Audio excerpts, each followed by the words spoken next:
안녕하세요. 라디오 코리아 보도국장 원용석입니다. 오늘은 라코 내러티브 38번째 시간입니다. 패널로 이황, 전예지, 곽은수 기자가 나와 있습니다. 안녕하십니까? 안녕하십니까? 네, 라코 내러티브 출발합니다.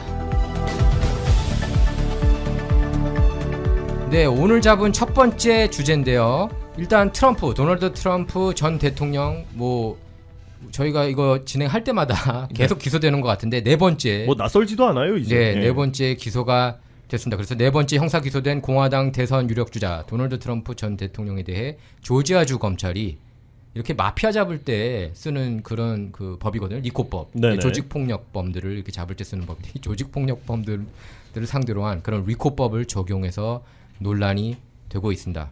그래서 2020년 대선 결과를 뒤집기 위해 조지아주에 압력을 행사했다는 트럼프 전 대통령 혐의와 리코법 취지와 거리가 있는 것처럼 보이는 데다가 리코법의 경우 최고 20년형까지 징역형을 내릴 수 있다는 점이 이렇게 논란이 되고 있는데 일단 트럼프 얘기부터 먼저 하고 그 다음에 바이든 얘기를 이어서 하겠습니다. 트럼프가 또 기소됐어요. 황 기자 어떻게 보십니까? 제가 앞서도 말씀드렸지만 낯설지 않고요.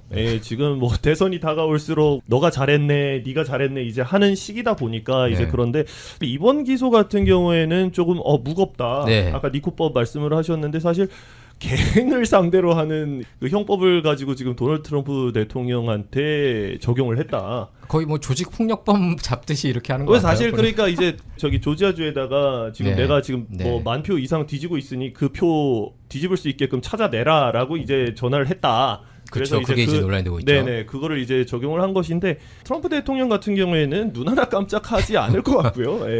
이게 첫 번째 기소라 하면 좀 도널드 트럼프 대통령이 많이 반발을 하겠으나 이거 작정하고 민주당 측에서 자기를 이제 겨냥을 해서 공격을 한다라는 마음을 지금 먹고 있을 거기 때문에 사실 이번 기소 같은 경우에도 도널드 트럼프 대통령에게는 좀 덜 타격이 될 것 같고 이제 이게 하나의 일상이 되다 보니까 그렇죠. 그렇게 충격을 받은 것 같지 않고 또 이날 오전 11시에 이렇게 반박 성명을 또 발표했더라고요. 그러면서 조지아주에서 이런저런 이슈가 있어요. 예를 들면은 거기 이제 그 개표소 중에 한 군데가 그 화장실 파이프가 터졌어요. 그래서 개표 중단된 거 기억하시죠? 황 기자도 그때 있습니다. 그 경합주들이 일제히 개표가 중단됐는데 사실 그때 조지아주가 가장 그렇죠. 중요한 주 중에 하나였기 때문에 굉장히 관심이 몰려 있었는데 그런 사건이 터진 거예요. 그래서 그때 이제 주요 그 양쪽 당 그 개표 인원들도 이렇게 내보냈다고 그래요. 그게 이제 논란이 되고 있고 또 이제 검은 가방을 꺼냈다느니 이런 게 이제 CC 카메라에 잡혔다. 이게 논란이 되는데 이 내용들을 트럼프가 얘기를 했습니다. 어떻게 이럴 수가 있느냐. 그 시간에 이게 파이프가 터지는 게 말이 되느냐. 갑자기. 갑자기. 그것도 그 많은 허구한 날 중에 그 개표하는 그날 당일날. 좀 어처구니가 없다는 식으로 얘기를 했는데 예지 기자 어떻게 생각하십니까? 트럼프 네 번째 기소.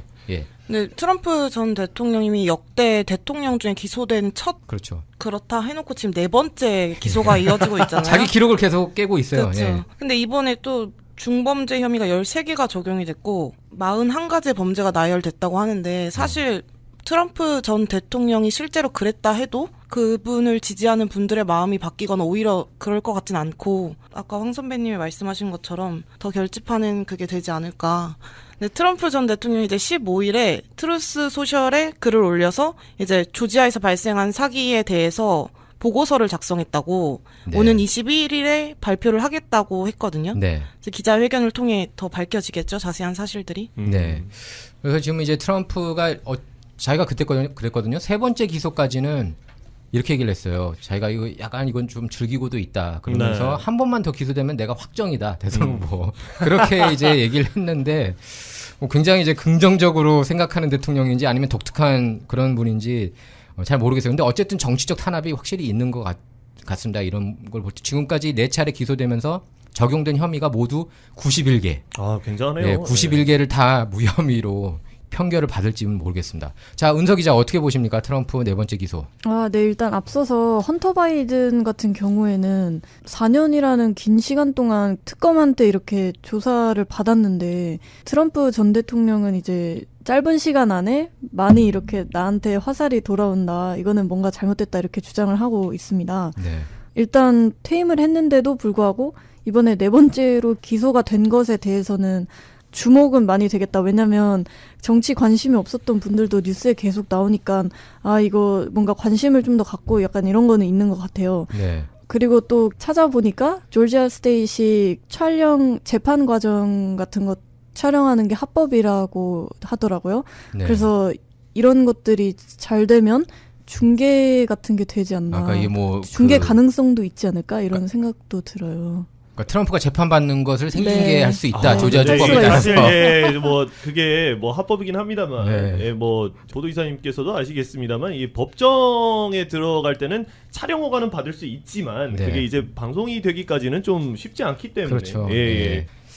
그게 진짜. 근데 하여튼 트럼프 시대 들어오면서 이제 트럼프가 대통령 되면서 이게 기득권층이 이 정도로 이 아웃사이더 트럼프가 백악관 근처에 얼씬도 하지 못하게 하겠다는 그런 그 의욕이 느껴져요. 저는 이런 뉴스들을 보면서. 그래서 지금 트럼프 기소 내용을 보면은 기밀 문서 반출 그리고 불법 보관 혐의 이걸로 처음에 이제 기소가 됐고 또 이제 성관계 입막음 그것에 대해서도 뉴욕 검찰이 이제 기소를 했습니다. 네. 예. 그래서 이거는 쉽게 넘어갈 수 있다. 뉴욕 검찰 같은 경우에는. 그런데 이제 이번 조지아주 같은 경우에는 자기가 셀프 사면 하지 못한다는 얘기가 나오더라고요. 이 조지아주 이거는 그 연방이 아니고 주에서 주 차원에서 이렇게 기소를 한 거기 때문에 셀프 사면을 할 수가 없다고 합니다. 근데 그러면서도 이렇게 대통령 예를 들어서 2024년 대선 때 당선되더라도 대통령 수행에는 이상이 없을 것이다. 이렇게 법조계에서는 분석을 내놓았습니다. 어쨌든 트럼프가 사실상 근데 이제 대선 후보로 굳혀지는 것 같아요. 이렇게 기소되는 건 되면서 이번에 그러니까 이렇게 고삐를 조이는 거겠죠. 예. 그리고 공화당 대선 토론이 이제 대선 토론이 눈앞에 다가왔거든요. 근데 트럼프가 안 나올 것 같아요. 그럼 트럼프는 자기가 어차피 나가봤자 지지율이 자기가 거의 40%포인트 차로 앞서고 있는데 아쉬울 게 없기 때문에 아쉬울 게 없어서 굳이 내가 가서 2-3%포인트 올라가봤자 별로 의미가 없다 이렇게 나오고 있습니다. 근데 이제 트럼프만 법적인 문제가 있는 게 아닙니다. 조 바이든 대통령도 지금 연루가 됐어요. 항상 논란이 되죠. 문제야 아들 차남 헌터 바이든 역시 특검 조사를 받고 있습니다. 그래서 이것 역시 대선에 영향을 미칠 수 있는 게 아니냐. 그러니까 트럼프만 불리한 게 아니다. 법적으로 따질 때. 조 바이든 역시 지금 헌터 바이든 쪽으로부터 이렇게 뇌물 받았다 이런 얘기가 계속 나왔거든요. 예, 황 기자 어떻게 보세요? 헌터 바이든 이슈에 대해서. 지금 공화당 입장에서는 어쨌든 바이든 대통령 갉아먹기를 해야 되는 입장이기 때문에 그리고 가장 타겟이 좋은 게 아들이지 않겠습니까? 그렇죠. 이 헌터 바이든 같은 경우에는 그리고 워낙에 지금 의혹들이 너무 넘쳐나고 아까 곽은석 기자가 짚었습니다만 4년여의 조사를 걸쳐서 이제 검찰에서 그렇게 했었기 때문에 그 증거들이 얼마나 넘쳐나겠습니까? 그렇죠. 그렇기 때문에 제가 봤을 때는 지금 조 바이든 대통령 같은 경우에는 가장 아킬레스건이라고 할 수 있는 것은 헌터 바이든이에요. 딴 게 아니라. 그래서 제가 봤을 때는 이거를 정쟁에서 어떻게 이길 것인가라는 전략을 좀 짜야 될 것 같고요. 그렇기 때문에 지금 기소에다가 열을 올리고 있는 것이 아닌가라는 생각이 드네요. 그래서 지금 사실 원래 그냥 조사 연방 검사가 이렇게 조사를 했는데 여론이 안 좋아지니까 법무부가 지난 11일 헌터의 사업 거래 관련 의혹과 탈세, 불법 무기 소지 혐의를 수사해온 데이빗 와이스 델라웨어주 연방 검사를 특검으로 그렇게 승격시킨다고 밝혔습니다. 그래서 특검이 이제 조사하게 됨에 따라서 새로운 국면을 맞이하게 됐는데요. 앞서서 검찰과 헌터 측은 세금과 벌금을 낸다면 2건의 탈세와 불법 총기 소지 혐의에 대한 조건부 기소유예 내용에 그렇게 합의를 했는데, 근데 이제 문제가 된 거는 담당 판사, 연방법원 판사가 이게 합헌에 부합하는지 의문을 제기하면서 이게 제동이 걸렸습니다. 그래서 이 이슈가 커질 거다. 지금 헌터 바이든 이슈가 커지고 여기에 이제 조 바이든이 엮이는 거 아니야. 과거에 이제 중국은행으로부터 중국의 그 투자 사업으로부터 돈을 받은 그런 흔적이 나왔거든요. 헌터 바이든이 이메일 내용에 빅가이한테도 $500만 흘러갔다고 얘기를 했는데 이메일을 보낸 사람 이름이 바블란스키인데 이 사람이 그 빅가이는 조 바이든이라고 그렇게 얘기를 했어요.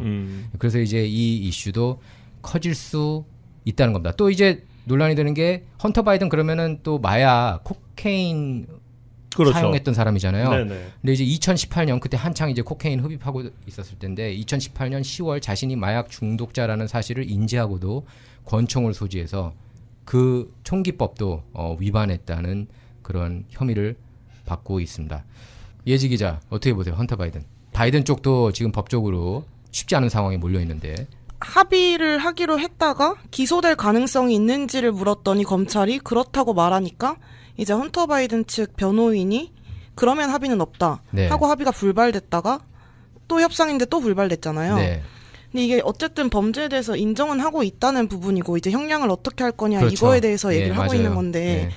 사실 약간 사법 리스크를 하면 할수록 저는 바이든이 너무 불리하다고 생각하거든요. 바이든 대통령이. 왜냐면 사실 트럼프 대통령을 지지하는 사람들은 이런 게 엮이면 엮일수록 무조건적으로 지지를 하는 편이 성향이 있기 때문에 더 그렇고 이제 바이든 대통령은 오히려 반대 성향을 가진 분들이 많다고 생각을 해서 사실 바이든이 대통령이 싫어서 트럼프 전 대통령을 지지하는 사람들은 두 분이 다 사법에 이렇게 걸려 있을 때 계속 하던 방향대로 갈 것이고 근데 이제 바이든 대통령을 지지하는 사람들이 떠나지 않을까 빨리 헌터 바이든을 잘라내거나 네. 둘 중 하나를 해야 된다고.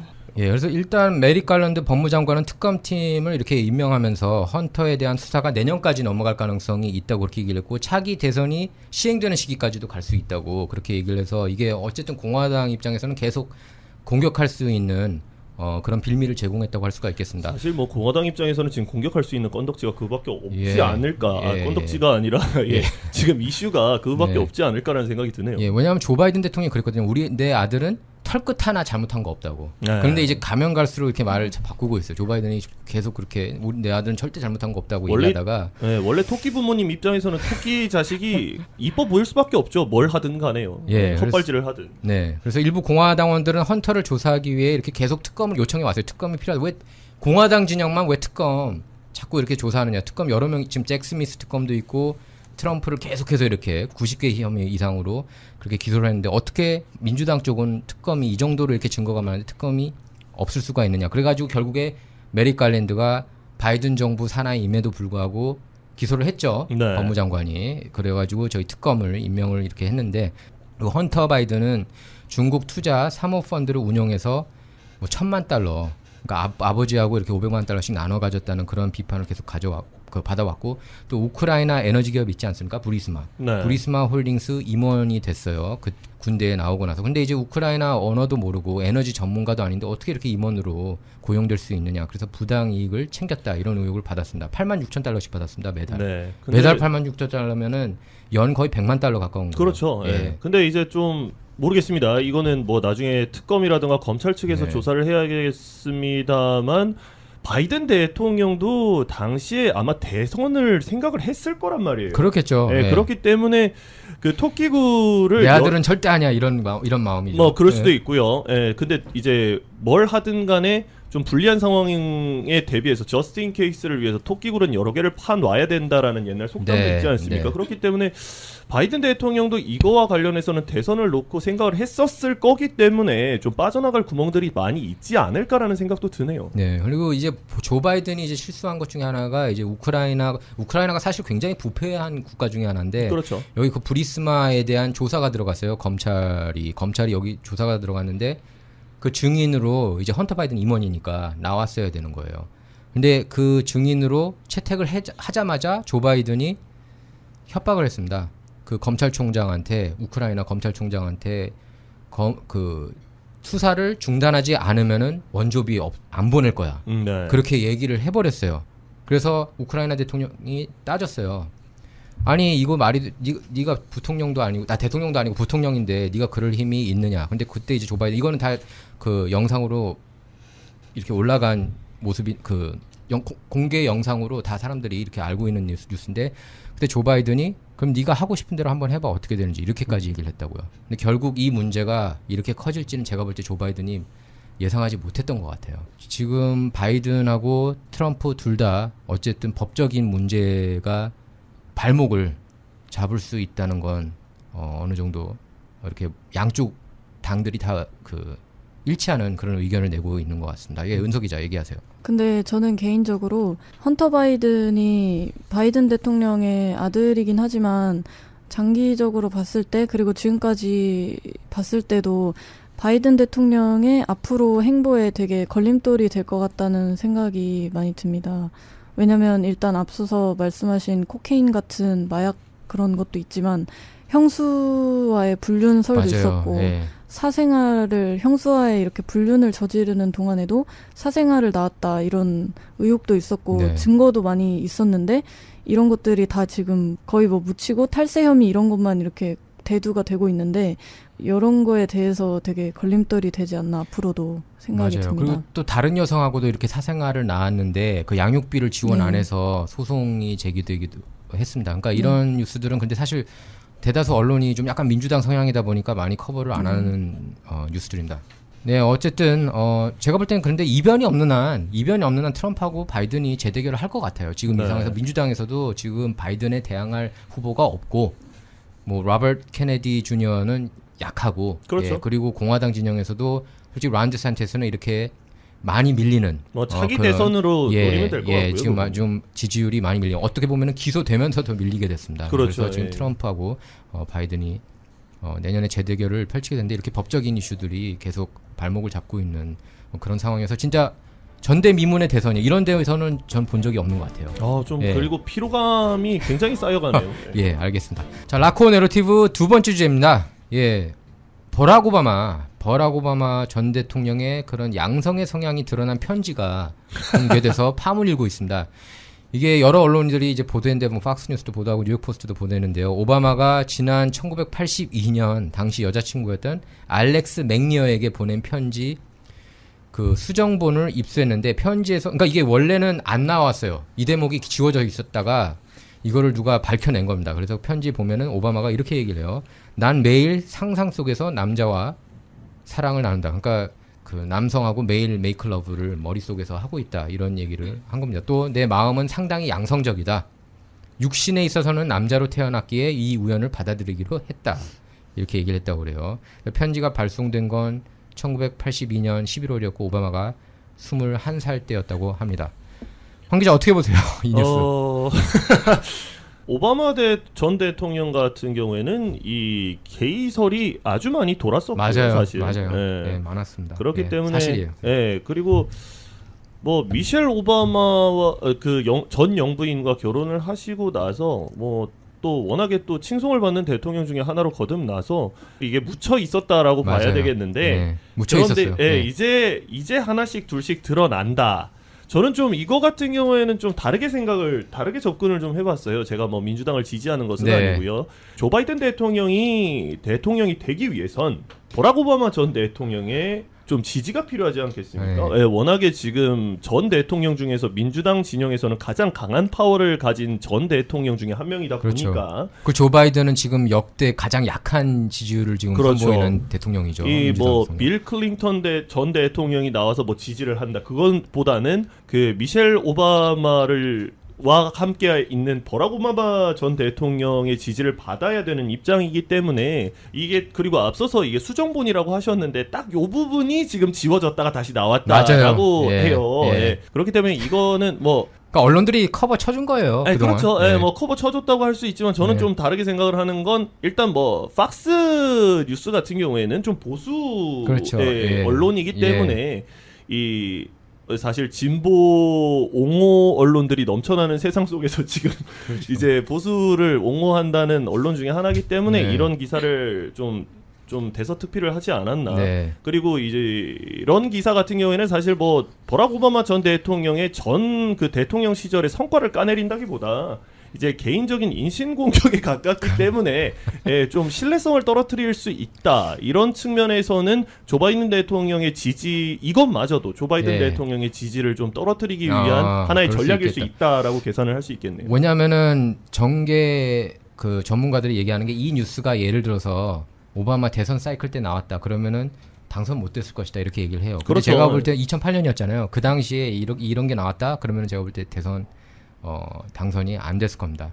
그래서 오바마가 사실 근데 게이설이 아까 이제 황 기자도 얘기를 했는데 과거 시카고에서 기자회견을 열었던 사람이 있었어요. 그 백인 남성인데 레리 싱클레어라고 책까지 냈어요. 그렇죠. 오바마하고 성관계를 가졌다는 그런 책 내용인데 그러니까 이 사람이 이제 약간 그 매춘남 비슷하게 그렇게 활동을 했었나 봐요. 그래서 게이바를 자주 드나들었다 이런 얘기들이 일리노이주 시카고에서 뭐 있었다라고 이제 책까지 냈었는데 그때도 역시 언론들은 대부분 이제 커버를 안 했습니다. 사실 보수 언론들도 오바마에 대해서 그렇게 막 적대적이진 않았어요. 당시에는. 그렇죠. 예, 그래서 그냥 이런 뉴스들이 이제 뒤늦게 터져나왔는데 이게 결정적으로 터져나온 게 근데 사실 여기서는 뉴욕포스트하고 팍스뉴스라고 얘기했지만 이 전기 작가예요. 그 퓰리처상 수상한 적이 있는 데이빗 게로라는 사람이 있는데 이 사람이 이 사람도 사실 민주당 지지자라고 본인이 얘기했어요. 근데 오바마를 파면 팔수록 너무 알려지지 않은 내용들이 많았다는 것을 알고서 이게 1000페이지가 넘다 그런다. 전기가. 네. 예, 1000페이지가 넘다 그러고 그래서 자신의 전기가 좀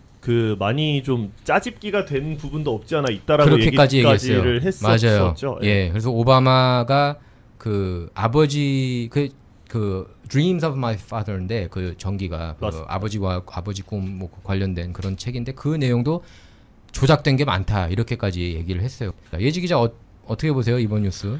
저도 게이설을 알고 있었기 때문에 놀랍진 않았고요. 그냥 뭐 라이징 스타라고 전기 맞아요. 있잖아요. 라이징 스타. 거기서도 이제 2년간 다닌 옥시덴탈 대학에서 친해진 교수 로렌스 골든이라는 교수가 있는데 그분이 동성애자였대요. 그래서 그분을 통해서 자기가 동성애에 대해서 눈을 떴고 좀 알게 됐고 맞아요. 관심을 가지게 됐다라고 실제 인터뷰에서 얘기를 하셨었어요. 네. 그래서 그게 자기가 동성애자다라고 말할 수 있는 건 해석될 수 있다고 생각하진 않지만 원래 성소수자를 지지하는 입장이시기도 하고 그렇게 하니까 뭐 그냥 그렇구나. 그래서 뭐 그러니까 이제 일부에서는 이렇게 얘기를 하죠. 이렇게 상상만 했겠냐. 매일마다 상상했다는 거는 좀 약간 좀 충격적인 뉴스라고 할 수가 있거든요. 매일마다 이렇게 그 남자하고 이렇게 사랑을 상상했다는 건. 은서 기자 어떻게 보세요 이번 뉴스? 오바마 전 대통령 매일 남자와의 사랑 상상했어요. 이 뉴스가 나왔는데. 일단 오바마 전 대통령이 지난 2015년에는 아웃이라는 게이 레즈비언 매거진에도 나왔었는데요. 잡지 모델 표지로 등장을 했었는데 이제 거기서도 논란이 되게 컸었던 그거를 봤거든요. 그때 당시에 그 기사를 봤었는데요. 그 오바마 대통령 게인가? 이 생각을 했었어요. 근데 지금 와서 생각해보면 그냥 전 대통령이니까 그냥 이런 설이 있었구나 정도만 이제 개인의 어떤 사생활이니까 그 정도만 알아두면 될 것 같다는 생각이 듭니다. 그리고 여기 뭐 일단 이게 뒤늦게 알려져가지고 이제 보수 진영에서는 이걸 많이 좀 공격하기 시작했어. 이게 왜 이제 와서 나왔냐? 왜 이거 그리고 그러니까 이게 그 저자도 데이빗 게로도 이 대목을 숨긴 거예요. 책에서. 그래서 왜 숨겼느냐 뭐 이런 비판도 나오고 있는데 또 이 책을 보면은 되게 진짜 흥미로워요. 이게 게로가 이제 흑인사 전문가인데 오바마가 젊었을 때 가장 존경했던 인물이 누구였는지 아세요? 트럼프였다고. 도널드 트럼프였대요. 80년대 당시 가장 존경했던 인물이 도널드 트럼프. 이 내용도 이제 이 책에 의해서 밝혀졌습니다. 사실 이 내용은 과거에도 나왔는데 다시 부각되기 시작했어요. 대선을 앞두면서. 근데 제 생각에는 제가 이걸 보고 느낀 건 그때 이제 오바마 전 대통령님이 그 쓴 내용에 나는 지금 트럼프가 안 될지 몰라도 뭐 내 자식이라도 트럼프처럼 됐으면 좋겠다 뭐 이런 식으로 썼던 내용이 있는데 제 생각엔 그때는 트럼프 대통령이 되게 부로 되게 성장했으니까 그런 의미가 아니었을까. 그리고 그 당시에 그 도널드 트럼프 대통령이 젊었을 때 인터뷰를 보시면 저는 한번 본 적이 있거든요. 이 사람이 대통령 후보로 나왔을 때 어떤 사람인가라고 봤는데 저는 굉장히 좀 이 사람 괜찮은데라고 생각했던 부분은 그 경기 침체가 굉장하지 않았습니까? 그렇죠.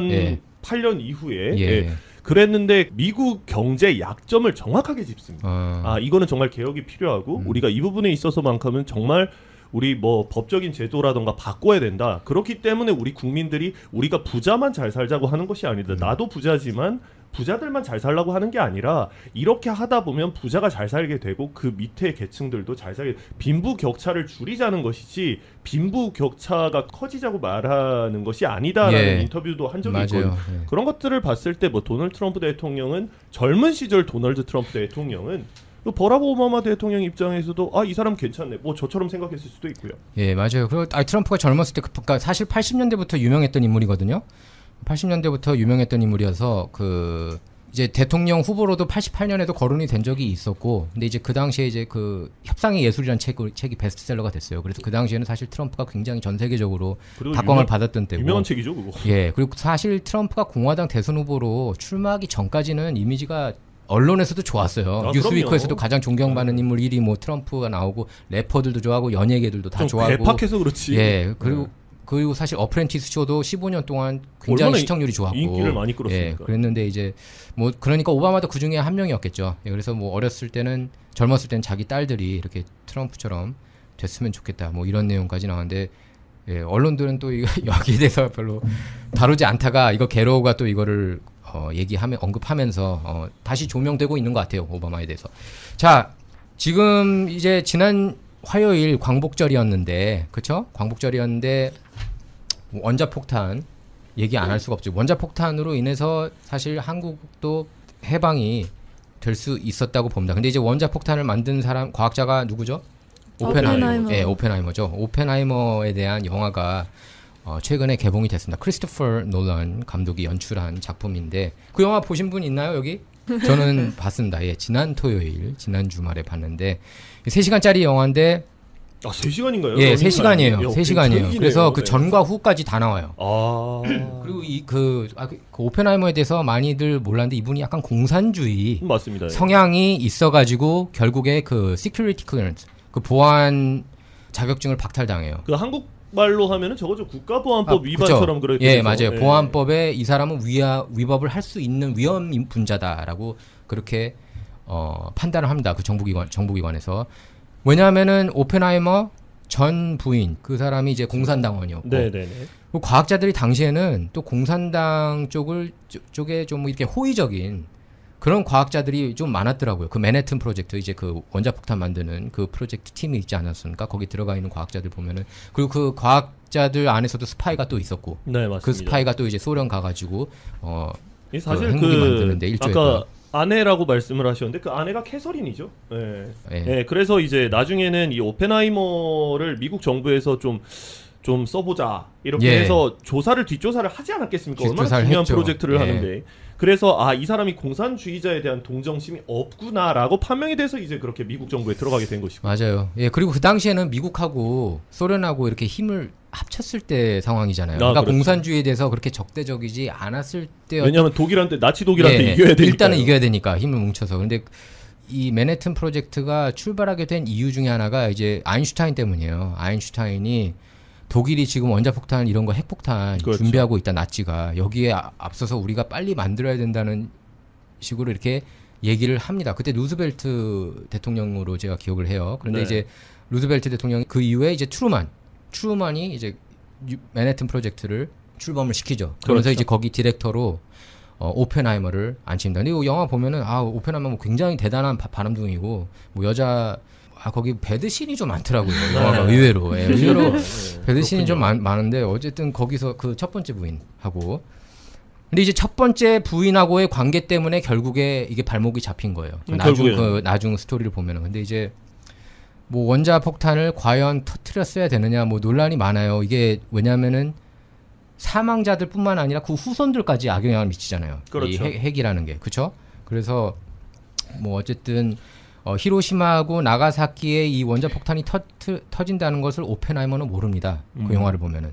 그게 완성이 되거든요. 실험을 딱 해요. 실험을 딱 하고 나서 정부가 그걸 가져갑니다. 그 군대가 이걸 가져가서 이제 터뜨리는 것에 대해서는 모르는데, 근데 이제 오펜하이머가 조금 번민에 빠진 것 같더라고요. 그 희생자들을 보면서. 그럴 수밖에 없지 않을까요? 얼마나 많이 죽었습니까? 그렇죠. 예. 근데 거기서 이제 그런 장면이 나와요. 일본은 처음에 이제 나와요. 이런 원자폭탄 같은 엄청난 무기를 과연 써야 되느냐. 근데 이제 거기서 장군 한 명이 그럽니다. 일본인들은 지금 끝까지 싸운다. 지금 가미가제도 기억하시죠? 진주만 때. 네.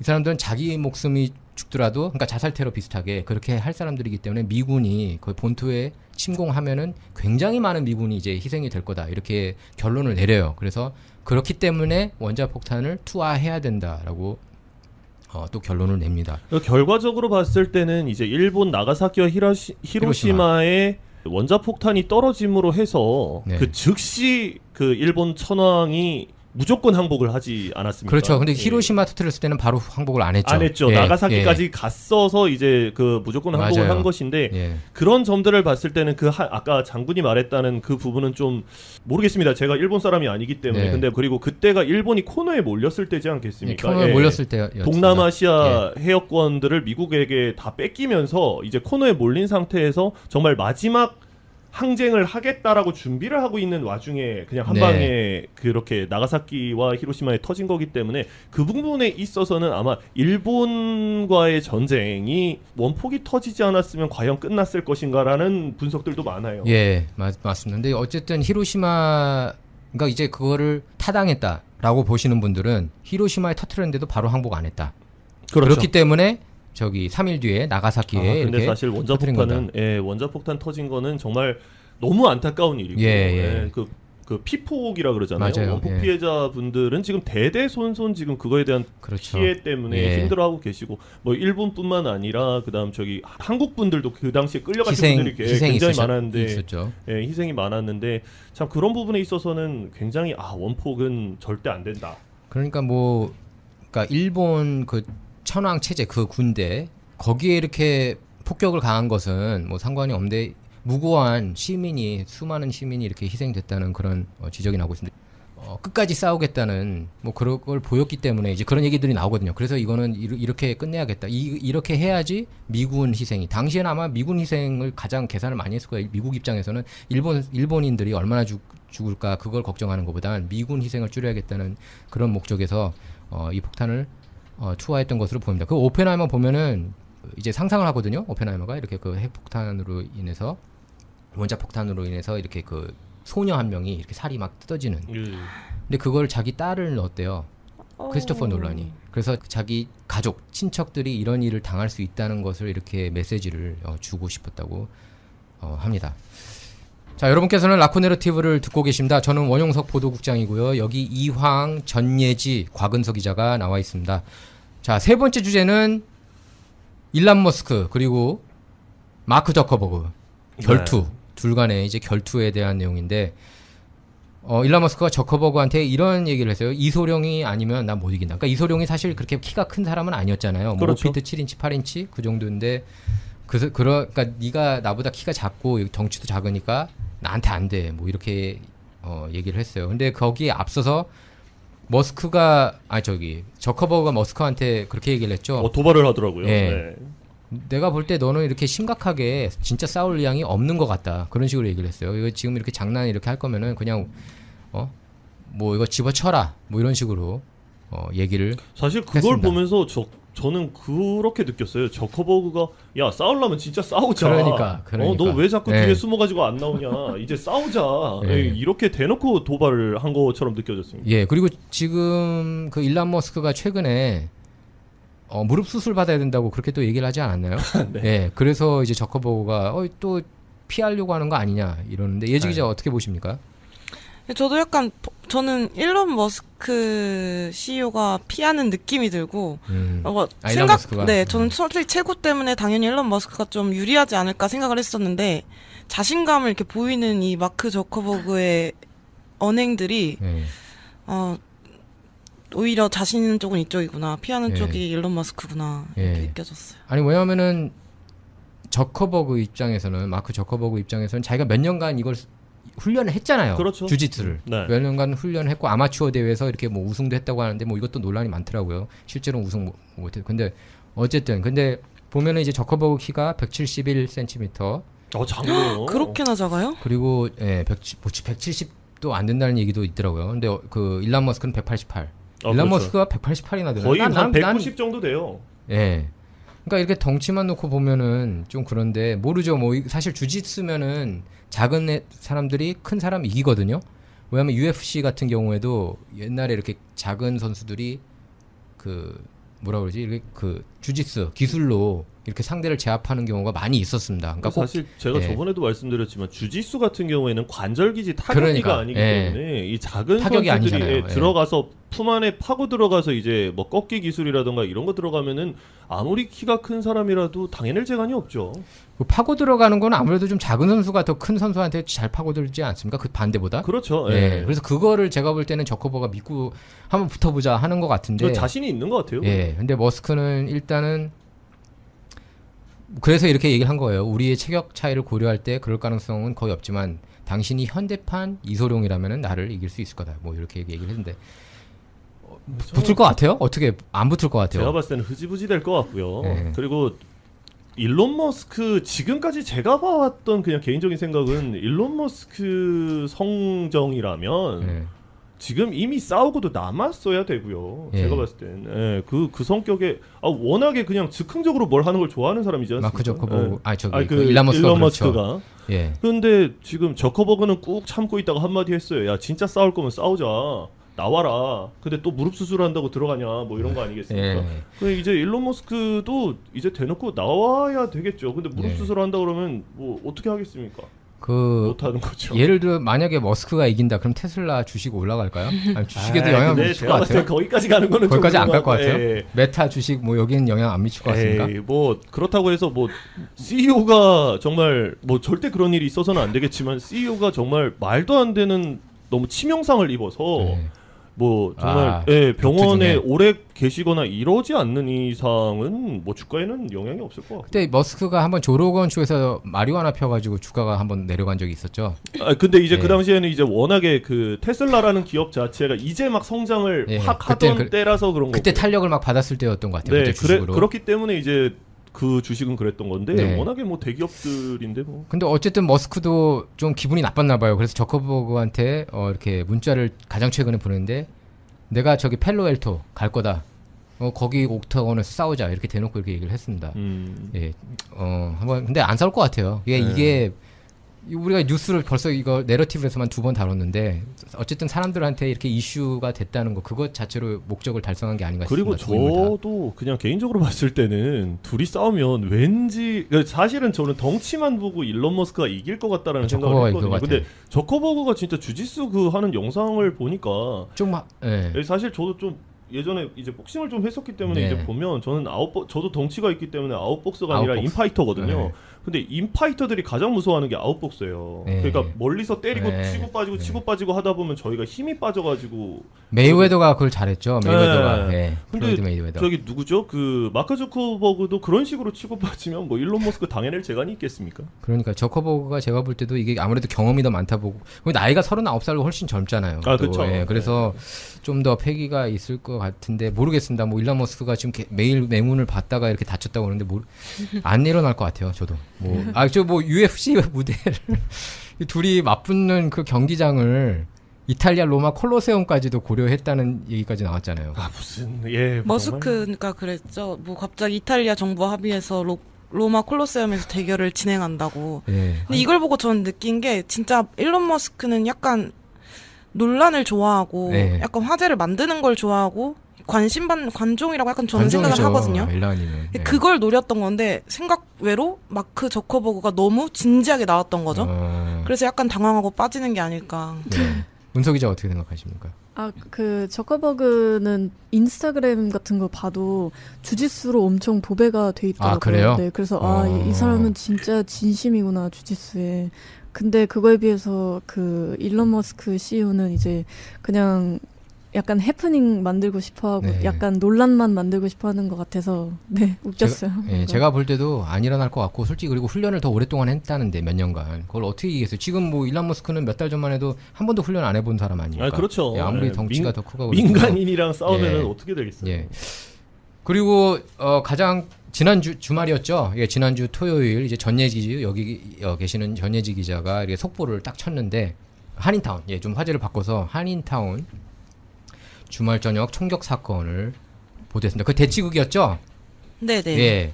그 설명 좀 잠깐 해주세요, 예지 기자 상황을. 일단 그 캔모랑 유가 쪽에 이제 세븐일레븐 쪽에서 총기를 들고, 근데 총기도 작은 총기가 아니었어요. 큰 총을 들고 거리를 막 배회하고 사람들한테 이제 포인팅을 한 거죠. 그래서 신고가 접수돼서 출동을 했는데 이미 도망갔고, 이제 이분이 윌셔길 따라서 이렇게 벌몬까지 또 도망갔고, 그러다가 이제 칠가랑 벌몬에 위치한 한인분들도 많이 모이는 몰이 있어요. 거기까지 들어가서 그 안에 있던 한식당 옆에 계단에 이제 대치를 했죠, 경찰과. 그 과정에서 경찰이 총을 최소 2-3번은 발사를 한 걸로 알고 있어요. 발포가 됐고. 결국 총상을 입고 체포됐는데, 대치극만 한 대여섯 시간 벌어지면서 이제 인근 주변 다 통제되고, 제가 갔었을 때 그 밤에 알렉산드리아부터 벌몬까지 다 막아놔서 그 중간에 살고 있는 사람들이 있잖아요.